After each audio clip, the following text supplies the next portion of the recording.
پیارے دوستوں، السلام علیکم۔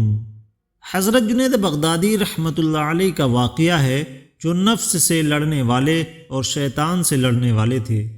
کئی سال گزرنے کے بعد ایک بار حضرت جنید بغدادی رحمۃ اللہ علیہ کے نفس نے انجیر کا تقاضا کیا۔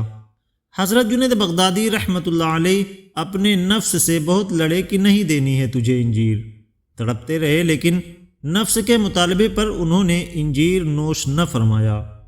ایک مرتبہ انہوں نے روزہ رکھا جو کہ ان کا پہلا روزہ تھا۔ نفس نے پھر سے انجیر کا مطالبہ کر دیا۔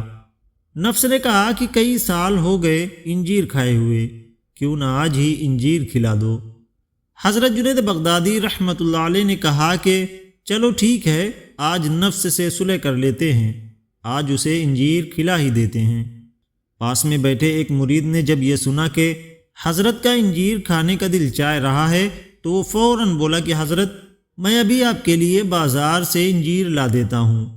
حضرت جنید بغدادی رحمۃ اللہ علیہ نے کہا کہ ٹھیک ہے، یہ پیسے لو اور جا کر لے آؤ۔ مرید نے کہا کہ حضرت رہنے دیں، میرے پاس پیسے ہیں، میں انجیر لے آتا ہوں۔ حضرت جنید بغدادی رحمۃ اللہ علیہ نے کہا کہ نہیں، مجھ سے پیسے لے جاؤ۔ پھر آپ نے انہیں 1 دینار دیا اور کہا کہ جاؤ بازار سے انجیر لے آؤ۔ اس مرید نے بازار سے انجیر لا کر حضرت جنید بغدادی رحمۃ اللہ علیہ کے سامنے رکھ دیا۔ کچھ وقت گزرا کہ افطار کا وقت ہوا تو آپ نے انجیر کا ایک دانہ اٹھایا اور بسم اللہ پڑھ کر انجیر منہ میں رکھا تو فوراً رونا شروع کر دیا اور انجیر کو منہ سے نکال کر پھینک دیا۔ وہاں جتنے لوگ بیٹھے تھے یہ دیکھ کر سب حیران ہو گئے کہ یہ کیا ہوا، حضرت نے کھایا نہیں اور تھوک دیا۔ انہوں نے پوچھا کہ حضرت، آپ نے ہی منگوایا اور کھایا بھی نہیں، تھوک دیا۔ آپ نے فرمایا کہ کئی سال گزر گئے، جنید کا نفس تقاضا کر رہا ہے انجیر کھانے کو، اور جنید لڑ رہا تھا اپنے نفس سے۔ آج میرا پہلا روزہ تھا، اس نے پھر تقاضا کیا۔ میں نے کہا چلو تھوڑی دیر کے لیے اپنے نفس سے صلح کر لیتے ہیں اور اس کو انجیر کھلا ہی دیتے ہیں۔ حضرت جنید بغدادی رحمۃ اللہ علیہ نے فرمایا کہ میں نے جیسے ہی انجیر منہ میں رکھا تو ساتھ ہی نفس کی آواز آئی کہ جنید دیکھ لے، اتنے سالوں کی لڑائی میں جیت ہی گیا۔ انہوں نے فرمایا کہ جب تک زندہ ہے جنید کبھی اس کو جیتنے نہیں دے گا۔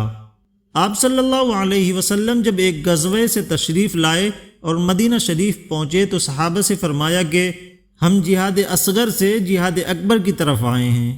صحابہ نے کہا کہ کتنے شہید ہو گئے، کتنے زخمی ہوئے، کسی کا ہاتھ کٹا، کسی کا پیر کٹا، یہ ابھی بھی جہاد اصغر ہے، تو پھر جہاد اکبر کیا ہے؟ تو آپ صلی اللہ علیہ وسلم نے فرمایا کہ اپنے نفس سے، اپنی خواہشوں سے اور اپنے آپ سے لڑنا جہاد اکبر ہے۔ اللہ تعالیٰ سے دعا ہے کہ ہمیں نفس کی غلامی سے محفوظ رکھے، ہمیں نفس کی تابعداری سے بچائے اور ہمیں اپنے نفس پر غلبہ عطا فرمائے، آمین۔ تو دوستوں، آپ کو یہ ویڈیو کیسی لگی کمنٹ باکس میں ہمیں ضرور بتائیں، اور ساتھ ہی ویڈیو کو لائک اور چینل کو سبسکرائب ضرور کریں۔